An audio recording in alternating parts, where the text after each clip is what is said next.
Orang yang paling berbahaya di dalam sebuah ruangan bukanlah dia yang berbicara paling keras, melainkan dia yang duduk tenang dan mengamati setiap detail tanpa mengeluarkan satu kata pun. Ketika semua orang sibuk menguras energi demi validasi, pribadi ini justru sedang mengumpulkan informasi dan membaca arah angin.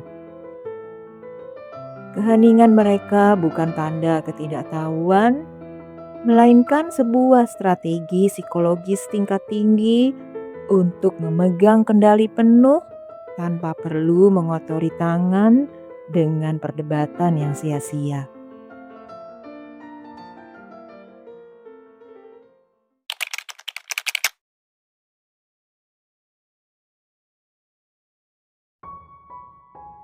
Dunia modern saat ini menuntut semua orang untuk selalu bersuara, sehingga sebuah kecepatan merespons seringkali dianggap sebagai lambang kecerdasan.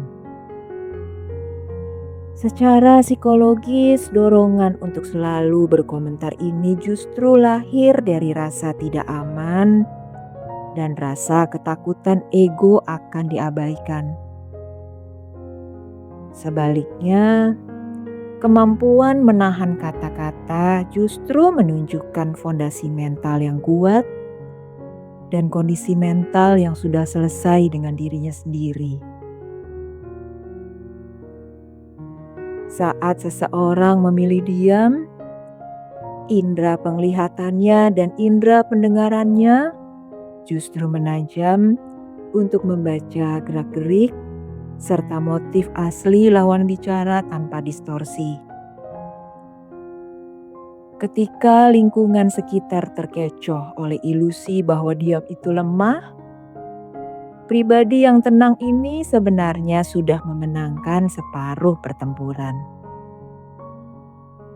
Mereka memiliki kemewahan untuk berpikir jernih di tengah badai kata-kata yang sia-sia.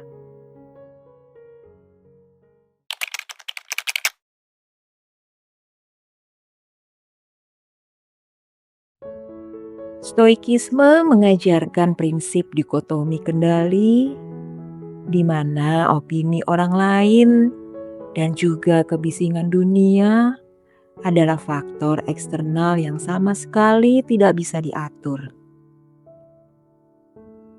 Satu-satunya hal yang berada dalam genggaman penuh adalah bagaimana pikiran merespons setiap stimulus tersebut.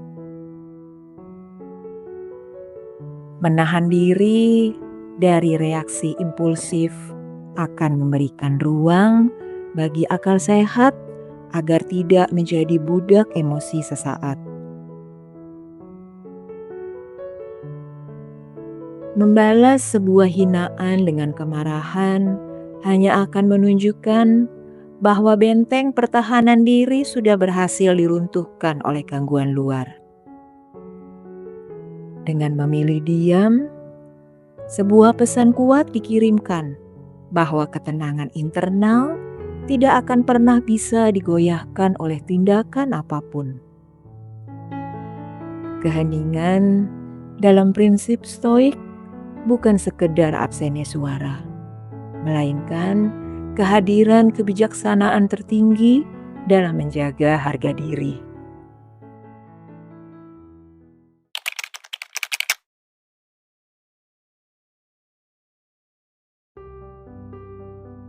Di dalam interaksi sosial, informasi akan bertindak sebagai mata uang. Maka, semakin banyak seseorang berbicara tanpa kontrol, akan semakin banyak kelemahan diri yang terekspos. Sebaliknya, orang yang hemat berbicara akan tetap menjadi teka-teki yang memicu rasa segan. Sebuah keheningan itu selalu memiliki daya tekan psikologis yang kuat karena memaksa lawan bicara merasa tidak nyaman dan kemudian pada akhirnya akan membongkar kartu mereka sendiri. Ketenangan batin akan selalu menciptakan aura otoritas sejati yang tidak perlu diteriakkan untuk mendapatkan pengakuan dunia. Sebuah penghormatan sejati itu lahir dari bobot kehadiran seseorang, bukan dari kenyaringan suaranya. Menjadi pengamat yang tenang akan memberikan keunggulan strategis untuk melihat pola kehidupan dan juga selalu berada beberapa langkah di depan dalam mengantisipasi keadaan.